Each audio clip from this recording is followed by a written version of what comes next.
Hoy en el Run Run político develaremos cómo la errada estrategia de la oposición de concentrarse en las formas y no en el fondo le está despejando el camino al presidente Gustavo Petro, pues mientras diariamente muchos de los opositores lo califican de inepto, bruto, loco, poco coherente e incapaz o delirante, Petro avanza y lo hace con método y no por accidente. Y es que el avance de Petro responde a un libreto bien conocido en América Latina, el populismo autoritario. El error más costoso de los sectores de oposición ha sido asumir que el presidente Gustavo Petro quiere gobernar respetando las reglas del juego democrático, cuando en realidad este presidente no vino a administrar el sistema, vino a desmantelarlo.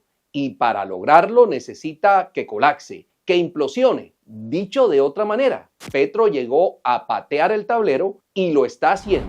Cada crisis provocada, cada choque institucional, cada nombramiento absurdo, cada insulto en redes no obedece a errores o desaciertos del presidente, sino que hacen parte de la puesta en escena de una obra bien planeada. Petro gobierna desde el caos y allí se alimenta con división, con miedo y con resentimiento social. A Petro le importa un pito su nivel de popularidad o lo que digan las encuestas. Su objetivo no es agradar, sino permanecer. Lo que realmente le interesa es instalar en las cortes, en órganos de control o en las entidades del Estado a personas afines a su ideología, con el fin de perpetuar en el poder su orilla política, incluso más allá de su propio mandato. Mientras la oposición se burla de detalles absolutamente irrelevantes y poco sustanciales como sus tweets o su confusión geográfica o pésima ortografía, él ha logrado capturar sectores del Estado, ahondar la polarización y desgastar a las instituciones, victimizarse ante la opinión pública y posicionarse como el actor político que diariamente impone a su antojo el ritmo de la agenda nacional. Pero esta receta no es nueva. Hugo Chávez en Venezuela fue subestimado en sus primeros años de gobierno y terminó reescribiendo la Constitución, controlando el poder judicial y perpetuando a su sucesor. Rafael Correa en Ecuador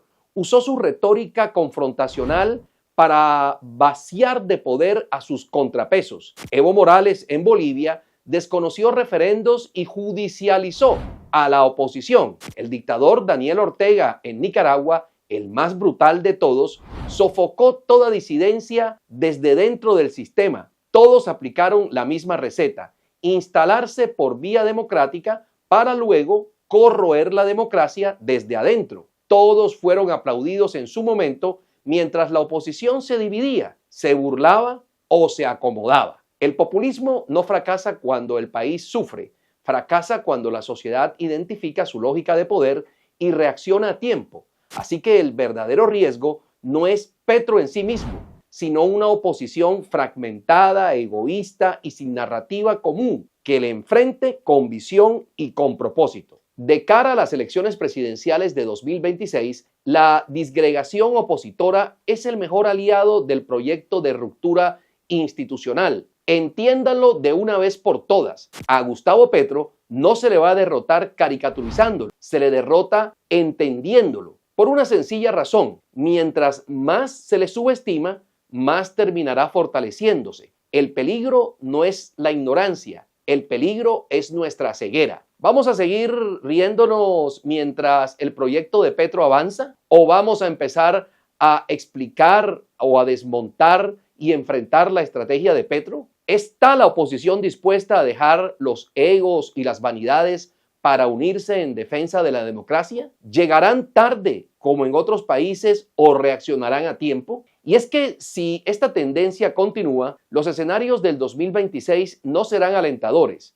Podría llegar un candidato de continuidad disfrazado de independiente, con el respaldo del aparato estatal ya colonizado y la financiación del presupuesto nacional y las atractivas y millonarias líneas de subsidios estatales, música para los oídos de millones de personas dispuestas a votar. Podrá fragmentarse tanto la oposición que Petro logre imponer a su heredero con apenas un tercio de los votos. Podría incluso haber intentos de alterar las reglas de juego para favorecer a una reelección encubierta o una reforma que extienda el dominio político del oficialismo. Y si eso ocurre, no es porque Petro fue invencible, será porque la oposición fue incapaz de leer el momento histórico, el momento de la democracia. La solución no parece ser insultar a Petro en redes sociales. El verdadero reto es construir una alternativa política sólida, creíble y convincente. Una que supere el magnetismo del populismo con argumentos, resultados y esperanza. Una que conecte con esa mayoría de ciudadanos